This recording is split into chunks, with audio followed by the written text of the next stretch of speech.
Hello बच्चों। यहां लिखा गया है a rolling body is kept on plane B. There is sufficient friction between A and B, clear, and no friction present between B and inclined plane, clear है, then body। तो सुनो इधर समझो। सबसे पहले अगर ये ऐसा कुछ दिया गया है तो जो B होगा वो डाउन द इंक्लाइन आ रहा होगा with acceleration g sine theta. ये कोई नई बात हमारे लिए नहीं होगी क्योंकि इस पे कोई फ्रिक्शन एक्ट हो नहीं रहा इस सरफेस से।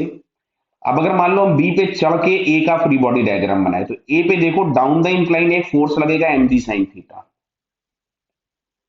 बराबर है। इधर होगा एम जी कॉस थीटा और इधर होगा नॉर्मल, उसको हम काउंट कर नहीं रहे हैं, बराबर है। अच्छा ठीक है, अगर हम इसके ऊपर चढ़ के इसका फ्री बॉडी डायग्राम बना रहे हैं मतलब हम बी पे चढ़ के हम ए को ऑब्जर्व कर रहे थे, तो इस पे एक पीछे की तरफ में सूडो फोर्स लगेगा, एफ पी लगेगा या नहीं लगेगा। अच्छा, जो एफ पी होगा इसकी वैल्यू होगी m into acceleration of plank, और एक्सेलरेशन ऑफ प्लैंक कितना था, जी साइन थीटा। तो ये हम लोगों के पास यहां से आ गया m g sine theta pseudo force भी।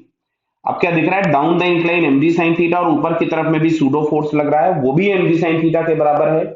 मतलब ये जो आपके पास इस रोलिंग बॉडी रखी गई है या जो ए ऑब्जेक्ट रखा गया है उसके ऊपर उसकी जो नेट फोर्स हो गया अलोंग द इंक्लाइन वो एफ पी और एम जी साइन थीटा ने तो आपस कैंसिल कर दिया। अब अच्छा बताओ, अगर इस पॉइंट के या इस बॉडी के कहीं पे भी जाने की टेंडेंसी है ही नहीं तो कोई फ्रिक्शन एक्ट होगा ही नहीं। भाई हम बोलते क्या है, फ्रिक्शन एक्ट क्यों होता है, अगर ऑब्जेक्ट स्लिप हो रहा होता है या स्लिपिंग की टेंडेंसी होती है तो उस टेंडेंसी को अपोज करने के लिए फ्रिक्शन लगता है। और वो अब आए टेंडेंसी जनरेट कब होगी, जब आपके पास सरफेस के पैरेलल कोई ऐसा फोर्स लगे जिसको बैलेंस करने वाला कोई ना हो। यहां पे अगर हम देखेंगे तो इस एम डी साइन थीटा को इस एफ पी ने बैलेंस कर रखा है, यानी इस केस में हम लोगों के पास इस ऑब्जेक्ट पे या प्लैंक पर कोई भी फ्रिक्शनल फोर्स एक्ट नहीं होगा। तो अब अपन ऑप्शन पढ़ते हैं। तो इसमें लिखा है ए रोल्स, नहीं, रोलिंग करने के लिए हमको कोई टेंजेंशियल फोर्स चाहिए जो हमें ओमेगा और अल्फा प्रोवाइड करे, गलत हो गया।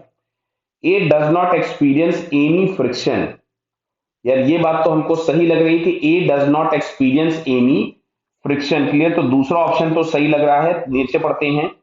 ए and B has equal acceleration and equal velocity, नहीं, गलत बात हो गई। दोनों की वेलोसिटी भी सेम रहेगी, दोनों के एक्सेलरेशन भी सेम रहेगी। A rolls depending upon the angle of theta, नहीं बेटा, कोई भी थीटा रख लोगे, जो कंडीशन हम लोगों ने लिखी हर बार आपको सेम मिलेगी। तो यहाँ पे जो लिखा हुआ है कि A experience no friction and plank experience no friction, ये ऑप्शन हमारे पास करेक्ट होगा। तो second option is correct, clear बेटा। Okay, all the best.